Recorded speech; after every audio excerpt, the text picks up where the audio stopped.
Hello guys, welcome to the channel again. I hope आप सब पढ़ रहे हो, कुछ सीख रहे हो एंड कुछ चीज़ें नई नई ट्राई कर रहे हो। तो आज हम डिस्कस करेंगे अगेन एन इंटरेस्टिंग,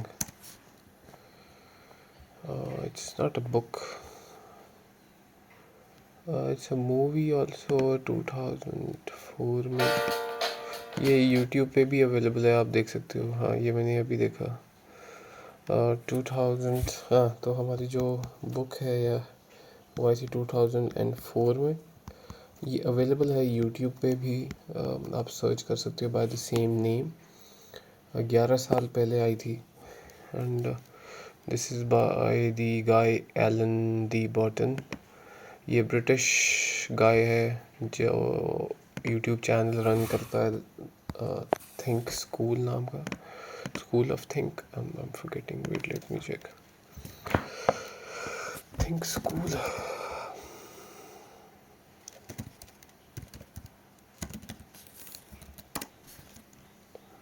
नो, हाँ, यस। तो ये लॉन्च किया था इन्होंने, think the school of life, the school of life जो किया था इन्होंने 2008 में। और भी कई सारी बुक्स ये लिख चुके हैं, डॉक्यूमेंट्रीज़। रोज़ कोई ना कोई वीडियो बनती है इनके चैनल पे। अगर हम बात करें topics related to pop culture, literature, sociology, eastern philosophy too, then they make video on political theories about the western philosophy, relationship, self-help, work plus capitalism and history and all about this. तो मेरा motive भी यही है कि मैं लोगों को ऐसी सी बुक्स दूँ जो वो लोग पढ़ें, तो उनको लाइक मज़ा आए। और दूसरा ये कि कुछ ऐसी चीज़ हो जो लाइक वो सीख पाए। मेरा एम ये है कि मैं ऐसे मटेरियल प्रोवाइड करूं जो लोगों ने ना कभी सुना हो, ना कभी लाइक जिसके बारे में ना कोई डिस्कस करता हो। तो सेम आज मैं अगेन एक नई बुक लेके आया हूँ जिसका नाम है status anxiety by the Alain de Botton. Publish की थी ये पेंगुइन बुक्स ने इन द ईयर 2004। तो हम इसको ब्रेक डाउन करते हैं, इसकी समरी समझते हैं और क्या सब चीज़ें, प्रॉब्लम समझते हैं क्या क्या है। ओके, सो ये यही बात करते हैं कि यार जो स्टेटस होता है वो लोग यूटिलिटी की जगह ले लेता है। आपने कोई बाज़ार से एक छोटी सी पेंसिल लेनी थी पर आपने शकलका बुम बुम वाली पेंसिल ले ली। क्यों? क्योंकि आपको दिखाना है आसपास के लोगों को कि मेरे पास शकलका बुम बुम वाली पेंसिल है। वेराज आपका काम सिर्फ खाली एक 5 रुपए की नटराज की पेंसिल से भी हो सकता था। या फिर एक ऐसा होता है कि लोग अप्सरा की पेंसिल ले आते हैं जो थोड़ी प्रीमियम होती है, जिसकी अंदर चारकोल जो होता है वो ज़्यादा प्रीमियम होता है, वो ब्रेक डाउन ईजीली नहीं होता। उसके जो अराउंड वुड होती है वो इजीली शार्पनर से शार्प हो जाती है और काफ़ी स्मूथ सी दिखती है, खुशबू भी आती है। ओके, मेरा शायद वो आपका काम एक पेंसिल जो घिसी हुई और किसी ने आधी खाई हुई भी है वो भी कर सकती है। तो ये उसी के बारे में बात करें कि जो सोशल एंग्जाइटी होती है, ये क्या, सॉरी, स्टेटस एंग्जाइटी होती है, ये क्यों होती है, कैसे होती है, कैसे ये एक साइकोलॉजिकल फिनोमिना बन चुका है जिसकी वजह से आपके पास अबंडेंस है एक बहुत बड़ी प्रॉब्लम की जिसका नाम है unhappiness. So we will study about this. ये वीडियो को स्टार्ट करेंगे हम 1.5x पे। आप देखो, नोट्स बनाओ, जो नई चीज़ समझ आती है उसको नोट्स बनाओ, उसको पढ़ो rather than just passively consuming this information. तो इन्होंने बताया है कि लोग चाहते हैं कि वो इम्पोर्टेंस और सक्सेसफुल फील करें, तो वो कंज्यूम करते हैं और कंजम्पशन करते हैं। ठीक है। और इसके पीछे जो मेन इन्होंने बात की है की थीम की, वो है the rise of individualism. Individualism, rise of individualism.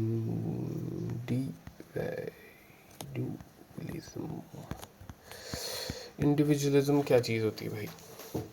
In the early society, जैसे अगर हम बात करें फ्यूडल सोसाइटीज़ में, जिसमें एक राजा, राजा उसका बच्चा, आगे राजा, उसके दादा राजा, ठीक है। अब उसमें तो फिक्स ही था कि यार हाँ मैं यही काम करूँगा, मैं यही चीज़ करूँगा, और यही रहता था। पर अब ये फ्यूडल सोसाइटीज़ है नहीं। अब आपका जो प्लेस है वो फिक्स नहीं है। No one expected a blacksmith now to become a duke. तो अब ये हुआ कैसे? पर जैसे बोला जाए कि meritocracy and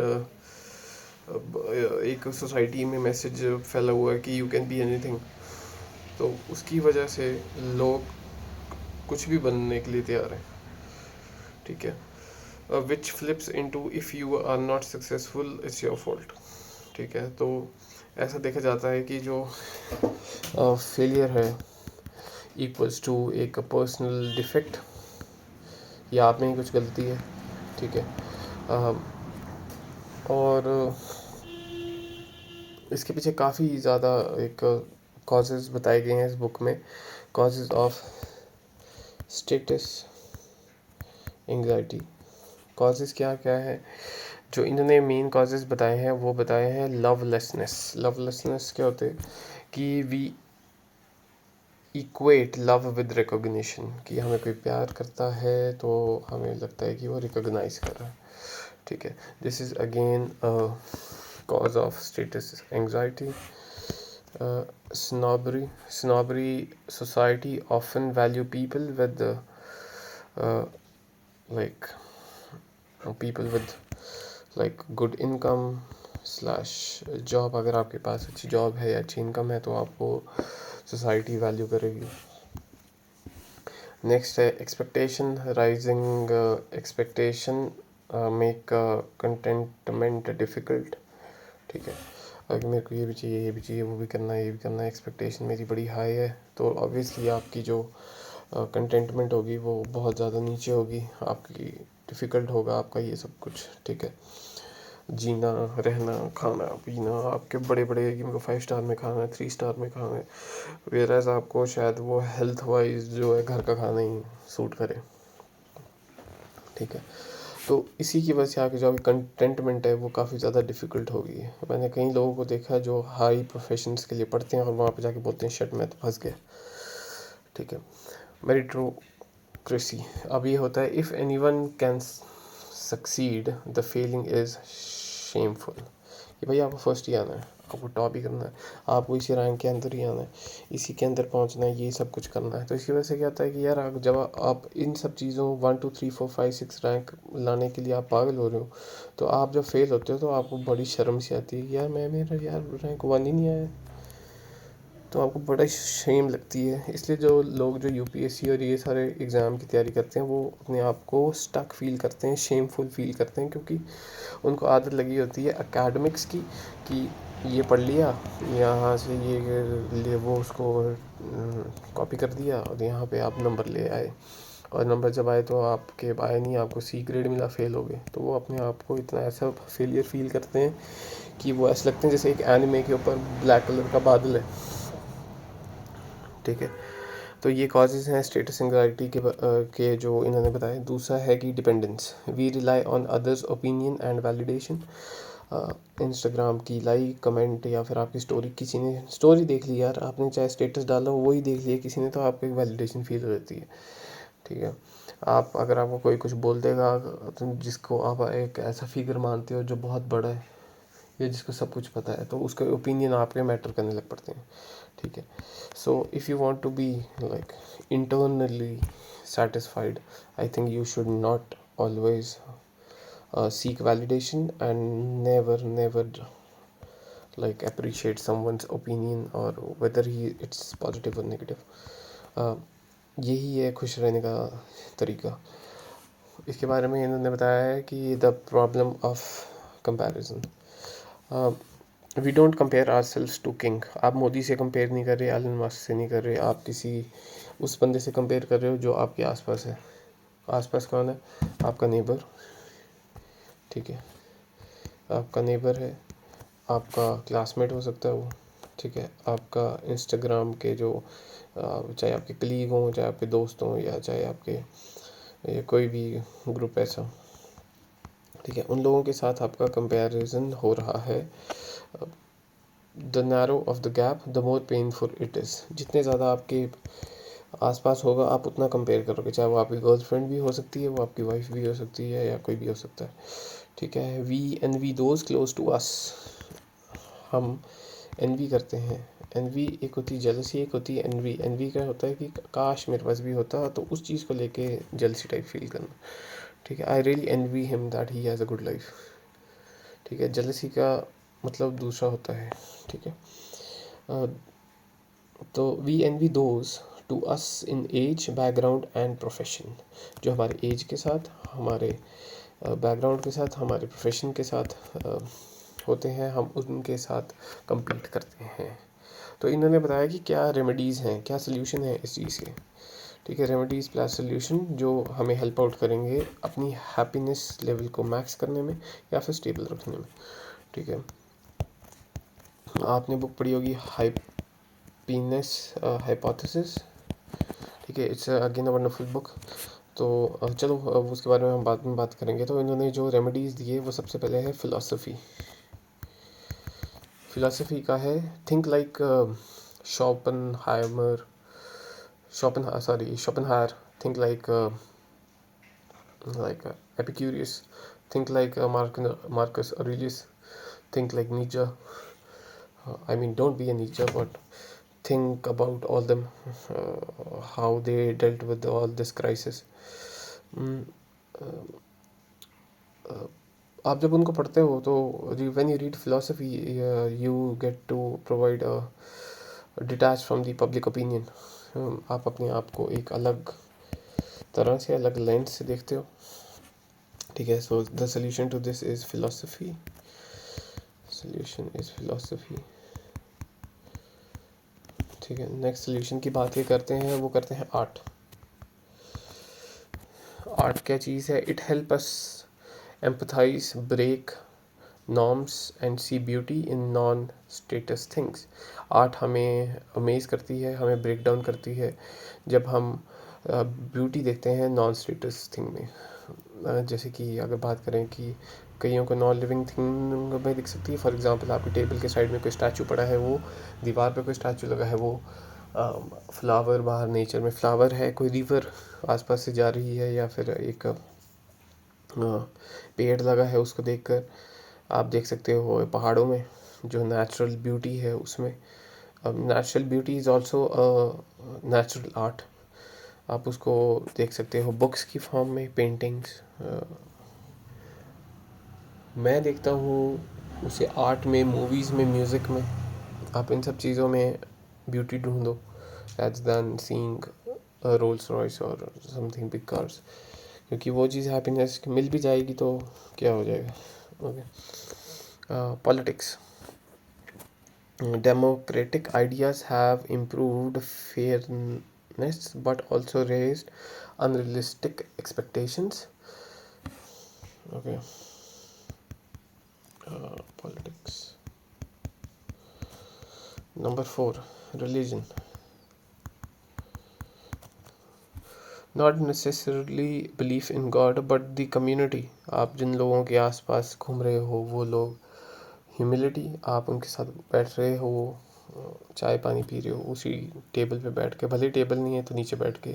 a non material value religion foster, ठीक है। रिलीजन में आपको मिल सकती है जो इंडिया में बहुत ज़्यादा प्रोमिनेंट है। इन सब चीज़ों के बारे में हार्डली कोई कंसर्न है।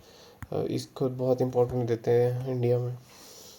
या फिर आप करो बोहीमिया बन जाओ यार, बोही बोही बोहेमिनिज्म होता है कि आप rejection of status of like hierarchies, आप एम्ब्रेस करो अल्टरनेटिव लाइफस्टाइल कि हाँ मैं शादी नहीं करूँगा, आप वही रिसाइकल्ड कपड़े डाल रहे हो, सस्टेनेबल लिविंग कर रहे हो, आप बुक्स पढ़ते हो अभी भी, कंजम्पशन आपकी कम है दूसरी चीज़ों को लेकर, फिर आप लाइक सिंपल खाना खाते हो, वेजिटेरियन आप बन चुके हो, तो ये एक बोहेमिनियन लाइफस्टाइल में आता है ये सब चीज़ें। अब इसकी जो इंटरेस्टिंग कोट है जो मेरे को लगी थी वो ये थी कि majority of our life problem arises from the fear of being considered a failure. Second quote, we are prey to status anxiety because we are not sure of our own worth, क्योंकि हमें पता नहीं है कि हमारी क्या worth है, इसलिए हम जिसके पास पैसा गाड़ी इन सबको देख के ज़्यादा एडमायर और फैसिनेट फील करते हैं। तो ये जो बुक है हम थोड़ी और इसकी कंपैरिजन करेंगे दूसरी वर्क से रिलेटेड, अगेन कंपैरिजन। तो जैसे इसमें बात हुई थी स्टेटस एंजाइटी की, थीम थी इसकी सोशल कंपैरिजन एंड वैलिडेशन। इसमें सोल्यूशन बताया था कि आप आर्ट, फिलॉसफी या रिलीजियस वैल्यू में जाओ। एक और ऐसी बुक है जिसका नाम है quest of happiness bye Russell, जिसका नाम है क्वेस्ट सॉरी ना क्वेस्ट नहीं है, कॉन्क्वेस्ट है, conquest of happiness, conquest of happiness है जो है साइकोलॉजिकल कॉज ऑफ अनहैप्पीनेस के बारे में बताया गया है। इसमें बताया गया है solution rationality, simplified and detachment. ठीक है कि आप रैशनल बनो, आप सिंपल लिविंग करो और डिटैच करो कि आप जियो और पर किसी के साथ कनेक्टेड भी मत रहो। ठीक है। दूसरा है सिविलाइजेशन एंड इट्स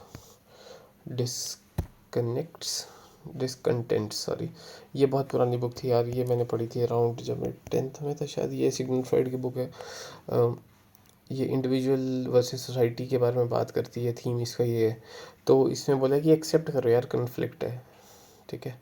फिर है द नेक्स्ट बुक है the psychology of money, Morgan house, ये बड़ी चल रही है आजकल, पता नहीं क्यों लोग सेल्फ हेल्प बुक पढ़ लेते हैं। साइकोलॉजी ऑफ मनी ये है मॉर्गन हाउस की। इसमें बताया है वेल्थ एंड परसेप्शन के बारे में, लॉन्ग टर्म। इसमें जो सोल्यूशन बताया है वो है लॉन्ग टर्म पर्सपेक्टिव की, भाई लॉन्ग टर्म देखो, शॉर्ट टर्म मत देखो। दूसरा बताया है कि इसमें कि ह्यूमिलिटी रखो, बी हम्बल, अच्छी तरह लोगों से बात करो, आपको अपने से नीचे वाले को नीचे मत देखो क्योंकि आपको लगता है कि आप ऊपर हो, आप उसको इक्वल देखो ताकि आपकी हैप्पीनेस लेवल जो है वो मेंटेन रहे। ठीक है। नेक्स्ट इन्होंने बताया है कि the theory of the leisure class, ये हमने पढ़ी थी। ये इसमें बताया था कि कैसे लोग चीज़ें लेते हैं, कंज्यूम करते हैं। तो लास्ट में जो है फाइनल थॉट वो ये है कि status anxiety is not just about money, it's about love, self worth and meaning. तो इसमें एलन दी बर्टन आर्ग्यू करते हैं us to redefine success using internal measures rather than letting society decide it for you। तो society तो बोलेगी आपके अंदर से ही आपको जो है लाइक प्यार फील होना चाहिए। ठीक है। आपकी सैलरी और ये सब चीज़ें इतनी मैटर नहीं करनी चाहिए, एक्सपेक्टेशंस इतनी बड़ी से बड़ी रखो पर अटैच नहीं होना। मीडियोक्रेसी कि फर्स्ट आना इससे कोई फ़र्क नहीं पड़ता। ठीक है। डिपेंडेंस नहीं होनी चाहिए। ठीक है। तो आई होप आपको ये वीडियो अच्छी लगी हो। मेरी तरफ से इस बुक को मिलते हैं 3 स्टार्स आउट ऑफ 5, क्योंकि बिल्कुल नॉर्मल बातें हैं, ये सबको पता ही होती हैं। थैंक्स।